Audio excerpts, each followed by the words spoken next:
Mitch Sherman you're a staff writer for The Athletic covering Nebraska football. You previously covered college sports for ESPN after working 13 years for the Omaha World Herald. You're a native of Omaha and a lifelong Nebraskan, if I'm not mistaken. You attended the University of Nebraska Lincoln from 93 to 98, earning a degree in journalism, correct? Right, that's right. So tell me a little bit about Nebraska. I have a friend that I met through being a student manager at Cleveland State that was from Nebraska. I believe his school is, I don't know how close you are to, I think it's Pius X. Sure. Yeah. I don't know. It's in Lincoln, Pius X, Pius the 10th. Yeah. That's a high school in Lincoln. And I lived in Lincoln for about 12 years. When I was in college, of course, the university's in Lincoln. And then when I started at the Omaha World Herald, I was living in Lincoln until 2005. And my wife and I moved we're just outside of Omaha. We're in like suburban Omaha area. So I'm about 40 minute drive from Lincoln. But yeah, Pius is a high school in Lincoln. So my first question, I would like to really know at what moment in your career did you realize you wanted to focus and spend all your time like specifically on sports journalism more than the traditional route of the news media journalism that's so prevalent today? Yeah, when I was in college. I was interested in sports and played sports growing up, and as much as I could at the high school level. I went to high school in Omaha at Burke High School. That's Burke, and got involved in journalism there on a small scale. And as soon as I got to college, I sought out opportunities to be able to write. It's something I liked in the few opportunities I had to do it as a high school student. And, at that time, the Nebraska football team was really prominent nationally. So it was a great chance to just kind of dive right into a program that people paid attention to nationally. And there were opportunities through the student newspaper to get assignments right away. Our publication could not write enough about Nebraska football, and it wasn't just the students on campus who paid attention. It was, I think people in Lincoln. This was pre, or at least very, very early in the internet publishing days. But as I progressed through college, more and more of our work started to get out on the internet. But by and large, what we were doing was just putting out a 5-day-a-week newspaper from the basement of the student union in Lincoln that went around campus and sat in lecture halls and classrooms. And quite a bit different than today. Everybody picked up a copy of the Daily Nebraskan, is what our publication was called.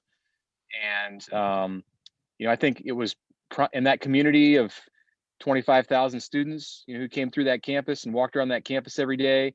That was the source of news, especially when it came to issues related to athletics at the university. Nebraska was strong in not just football, but in a lot of sports at that time. And, the students got their information about those teams primarily from the work that we did as reporters on that sports staff. So that was really exciting, to be able to have that role and fulfill that, fulfill that role, fulfill that job for our fellow students, be that provider of information. As an 18, 19-year-old when I started out, that was great. And I think right then, from the very beginning in my first year of college, I knew that sports was the direction I wanted to go with journalism, just because of how much interest there was. If it had been a different time, um, a different generation, different year, maybe it would have gone differently. Maybe I would have been attracted to write about and cover things that the students cared about, but there was nothing that they cared about more in those days than Nebraska sports and Nebraska football in particular. So that was great for me, and I love doing it, and it was the most fun I ever had as to this day, the most fun I've ever had as a writer was, making $12 a story as a student. So, when I started out, so that was great, and I was hooked pretty early on. And did you do that for all of your years of college, or was that like a 4-year thing? Or Yeah, almost all the way through. Toward the end, I had an opportunity to do work at the Omaha World Herald. It was the largest newspaper in the state. It's my hometown newspaper. The Omaha World Herald covered Nebraska sports like nothing else.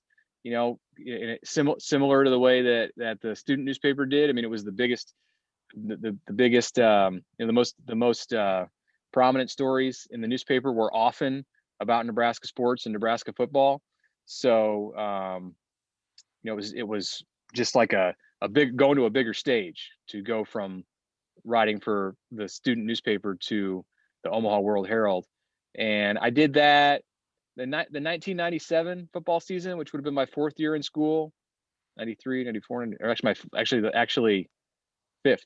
My four years I covered the team and Nebraska sports in general for the Daily Nebraskan. And then I was in school 5 years total. And that fifth year, I was primarily working for the Omaha World Herald. I think I still had a lot of friends and people I went to school with, classmates who were at the student paper, but and the student paper was not a part of the journalism college. We were just kind of like this renegade group of college students. I mean, it had to be a college student, of course, to work for it, but we weren't getting class credit for that. It was like a job. It was a job. So I was still, of course, spending a lot of time around that campus paper environment. But yeah, that last year of college, I was really getting ready for what came after that. So the 97 season, I was freelance writing for the Omaha World Herald all through the fall. And that was a national championship team. It was Coach Tom Osborne's last year. He retired at the end of that season. So, a ton of newsworthy things to cover. And I went through that spring, getting ready to graduate, and had a job offer from the paper, shortly after the football season ended. So I just needed to finish up school, and then in the May of '98, started full time at the Omaha paper. To follow up what you were saying about maybe if you would have started in a different time, how have you seen the industry change since you started working? Right now, the last 5 years plus, maybe even longer. I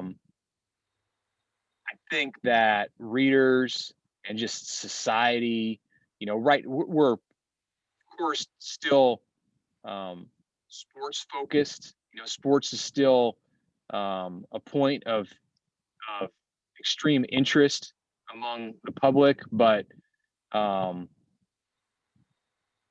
we're hypersensitive to political issues, to other things that are happening in general news. I mean, social media is a huge industry of its own. So that leads people down a different road, I think, than where we were as a society of consumers of media 25 years ago. People's appetites are more diverse. People are more aware of what's happening around them, for the good and for the bad. There's a lot more misinformation and disinformation that's out there and available to people. And in some ways, in the time when I was learning this profession and early in my career, it was a lot simpler time. Uh, People got their news from trusted sources or sources that they believed they could trust and generally could trust. Today, it's such a crapshoot. Today's consumers of media have to be so much more aware of what their source is. You can read propaganda in the media just as easily as you can read something from the Washington Post, which has been around and doing their jobs for, many decades. And, of course, is more legitimate and viable as a source of information than somebody's Twitter account. But they're both equally accessible, which is, kind of a problem at times. So, if I had been learning this business in an environment like today, there just would have been so many more routes to go. I may have still very well ended up going down the same path in covering sports, but I don't think that path would have been nearly as clear. Um, with that being said, like with all the various routes, it like what do you consider like for the future of this field in terms of expanding opportunities, such as like, um, are we going to start moving away from articles and start moving to like podcasts or even web shows, um, or incorporate that in your company some way, somehow along the future? Well, I definitely think that successful media companies in sports or in any area of interest are going to be the companies that incorporate multimedia. You're not going to see a company that is diverse companies are going to be successful ones in media. They're going to incorporate podcasts and the written articles and video pieces and web shows like you referenced and new forms of content that we're not thinking about right now. The companies in sports who are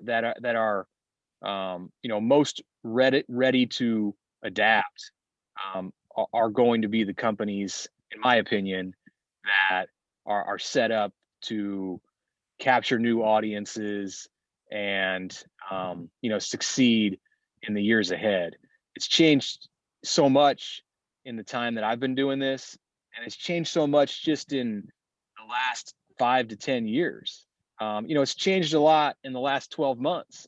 As many of most of our most of the consumers of media have been adjusting to a different life in the sports world. So the more nimble you are, the smoother on your feet as a reporter like myself and as a company, like The Athletic, then I think the better the brighter your future. So I do stuff with podcasts in my job. The majority of what I do is writing articles. I think there's going to continue to be a place long into the future for the written article. And the company that I work for now and where I've been here for just about 2 years. And we're only a 5-year-old company, but I think one thing that The Athletic has shown is that there's still an appetite out there, or there's always been an appetite, and that appetite has not decreased for well-written stories. As newspapers have declined across the country, across the world. I think there's a temptation to believe that people in the consumers of media, the audience, that they don't want written pieces anymore. They want to be able to look at their screen and have somebody speak to them, or pop in their AirPods and listen to a discussion. But I firmly believe, and I think our success at the Athletic in uh, in finding more than 1 million subscribers here in the short history of our company has proven that there's still an appetite out there. There will always be an appetite out there for well-written, in-depth articles, stories. It's just a matter of what's the vehicle that the media is going to use to get that content to its audience.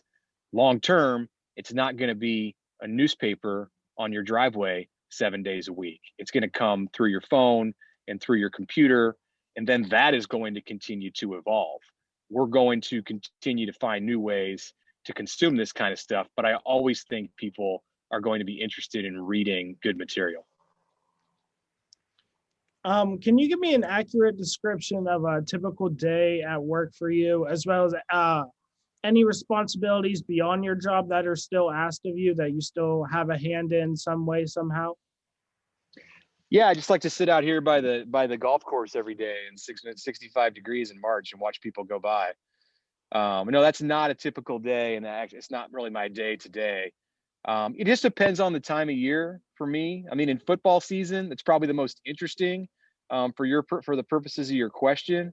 And in a football season, in a normal football season, not a season like 2020, but like hopefully what we're going to have in 2021 in the fall.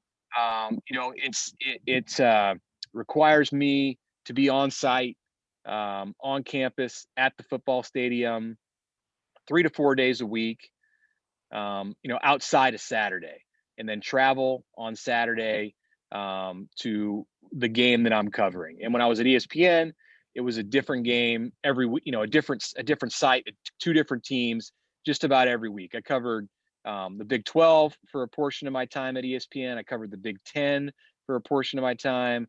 In the last couple of years there, we didn't break it down into conferences as much as we did in the early 2010s. So it was more national reporting. I did basketball. I did football was the number one thing. I did recruiting. That was a focus of my reporting during part of my time at ESPN. So it went a lot of different ways. And when I got to 2019 and reached a point in my career where I wanted to decide if I was going to stay and continue to do that at ESPN, I had a contract situation, or if I wanted to go and pursue something different. The appeal of doing what I had done earlier in my career at Nebraska, it was attractive to me. One, because I want to be able to be anchored here in Omaha, and this seemed like the best opportunity for me to ensure that opportunity was going to be there for me. I wanted to write about things that the people who I lived around cared about a lot. That were the things that were coming in front of me daily. I wanted to be there and be able to write about that, as opposed to writing a story about a team in Florida one day, in Texas the next day, in Maryland the next day. That kind of stuff was rewarding, and it was fun, enjoyable to cover the whole country or a specific region of the country.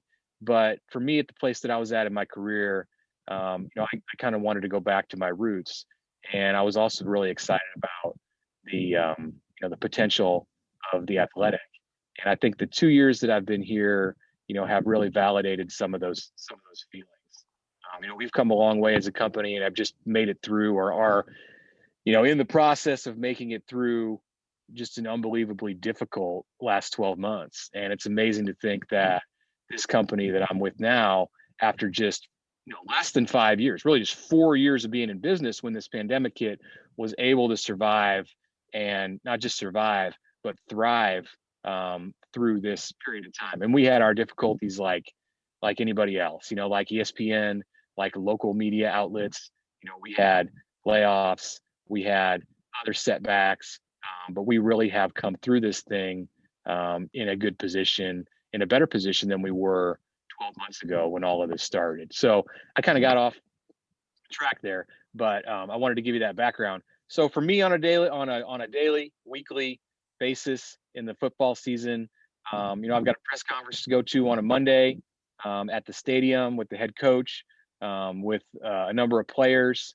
This isn't a game week. If it's not a game week, if it's a bye week, of course, we're not going to have that. I've got practice to attend for post-practice interviews on Tuesday, on Wednesday, on Thursday. There's another meeting with the head coach after practice. Typically all of that stuff happens in person. In 2020, none of it happened in person. I kind of think in the future, it's going to be a little bit of a mix. I think they're going to incorporate things like Zoom into the way they do interviews, but for my purposes, the more in-person, face-to-face stuff that I can do in fact gathering and reporting, the better. It's a much better situation for getting questions answered and being able to ask follow-up questions if you're standing in front of somebody as opposed to looking through a computer screen. The technology has been great. It's allowed us to do our jobs for the last 12 months. I know it's still going to be a part of things in the future, but again, nothing for me quite compares to being at a practice, talking to people face to face. Whether that's the head coach of the college team I cover or a high school recruit who lives 6 states away. I can't wait for the day when we get back out and travel the way that I have for the vast majority of my career. So, I'm usually writing in a football game week 3-4 stories a week. On Saturday, of course, I'm at the stadium. If it's a road game, if I'm going to Ohio State or Wisconsin, it means traveling on Friday. It means spending my whole Saturday watching football at the stadium, writing for several hours, doing interviews, of course, after the game. Saturdays are full. They can be, depending on if it's a noon kickoff or a 7 p.m. kickoff, that can be 12 to 18-hour days. And then Sunday, you're kind of getting back up and going right back at it, because a big part of what we do is providing like that in-depth coverage for our readers about the teams that we cover at the beginning of the next week. So I'm writing from a game, I'm writing for Saturday night or Sunday morning if it's a night game, and then I'm writing again for Monday. Monday I'm going to a press conference. If there's breaking news from that press conference, I'm writing from that. Otherwise, I'm maybe gathering something for Wednesday, probably writing another story, a feature story, or a historical story for Thursday or Friday. And then, you get dealt unexpected things too. There's breaking news during the week. There's developments in recruiting. There's national stories that trickle down to the school level. So, it goes a lot of different directions, but there is a good routine during the season, more routine during the season than the off season. The off season, it just depends week to week. There might be one week where, I'm at home in front of my computer working on a big story all week. And there might be another week where I only write one piece, but I'm out of my home office, 5 days, talking to players, coaches, people involved at the game of football on some level, at their schools or wherever it might be. And I do other stuff too besides football. Living in Omaha, I've covered the College World Series for more than 2 decades. It's here every year. NCAA basketball is in Omaha periodically. This year, you've got the U.S. Olympic swim trials scheduled for our city here, so I'll help with coverage of that. And that's something else about the Athletic. that I really like is that it gives us the freedom as writers to cover the stuff that we want to cover. Of course, my main responsibility is college football and Nebraska football, but if I want to write a story about, um, a soccer player, I can do that. So that's great. Yeah, it must be nice to have that creative freedom in a way to cover various angles and incorporate a lot more into your repertoire as a sports journalist. Um, so my next question is, do you find it better to cover as many sports to gain recognition and notoriety, or be more of a beat team-oriented sports journalist and gain that same recognition and notoriety by building a relationship with a specific organization? I think either path can get you can get you far in this profession, and it probably just is to be determined by like what your skill set as a writer or a broadcaster best fits. There are people who work at my former employer at ESPN who amaze me with their ability to go back and forth and be an expert on the NBA to the NFL, to Major League Baseball, to whatever it is. I think I could probably have conversations about all of those things, but I don't know that it's going to be any different than like, talking to your neighbor.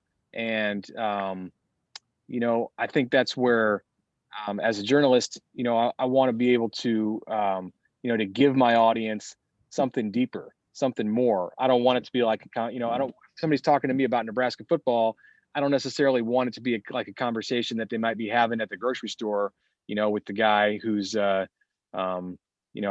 running the produce aisle. Hopefully I've got more expertise, more ability to provide real insight for our audience. So for me, the answer to your question is to cover one team or certainly one sport. I didn't have a problem when I was at ESPN being, authoritative when it came to all topics or many topics related to college football.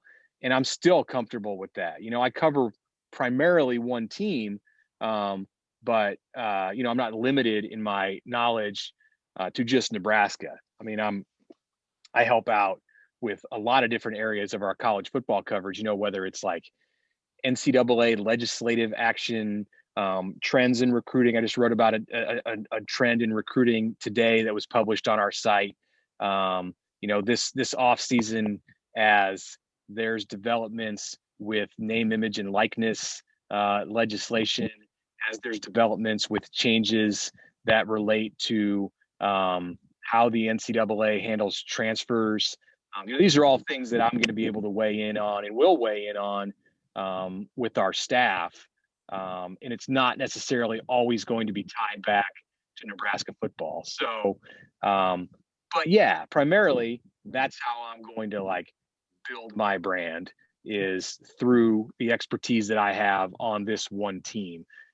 It probably depends too, like what stage of your career you are in as a journalist, and just what you're comfortable with. If you're somebody who feels like you have something to offer, like legitimately really something to offer about a wide variety of subjects that cover all kinds of different sports, pro and college and whatever, then great. I'd say, strive to do that in your career. But I've found that, my strength is to be an authority, on one team or on one sport.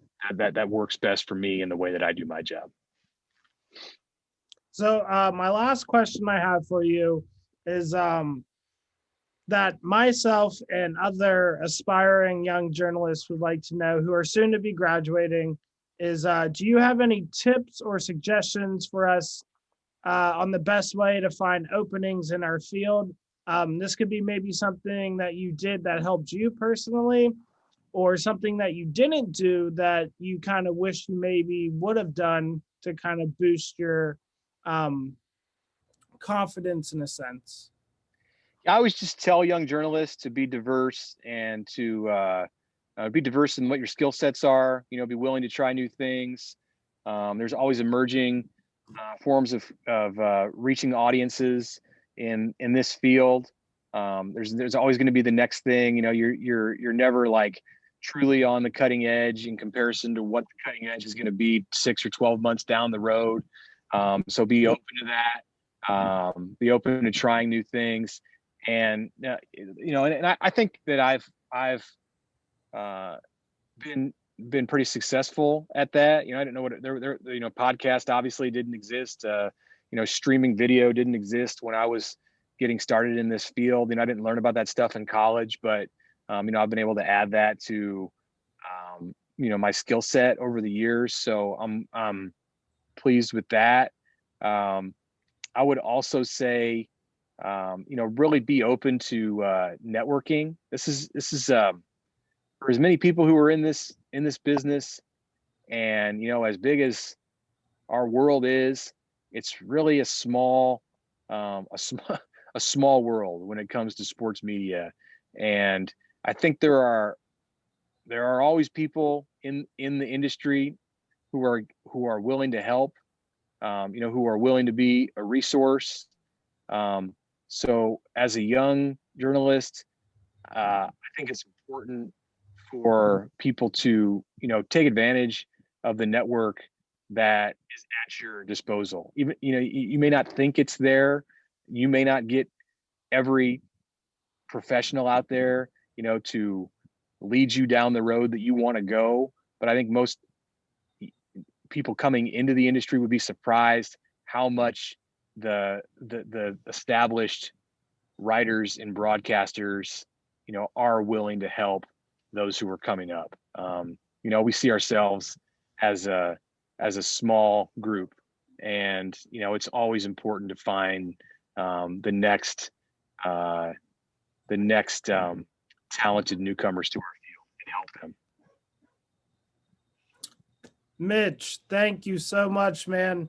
This interview has been extremely eye-opening and extremely personable to me because, man, like you are just like your guidance, your notes, your tips, it's helping me kind of see what I have to do to make the right adjustments and how I can improve myself and what steps I need to take and how I move forward in this profession and establish a legitimate like career for myself. And I can't thank you enough for taking time out of your schedule, and it means the world to me, man. I can't express that enough. Yeah, happy to do it. Appreciate what you said, and say hi to Trevor for me. Absolutely. I'll definitely make sure he gets that. All right. Okay. Take care, Aaron. Good luck. Good luck, man.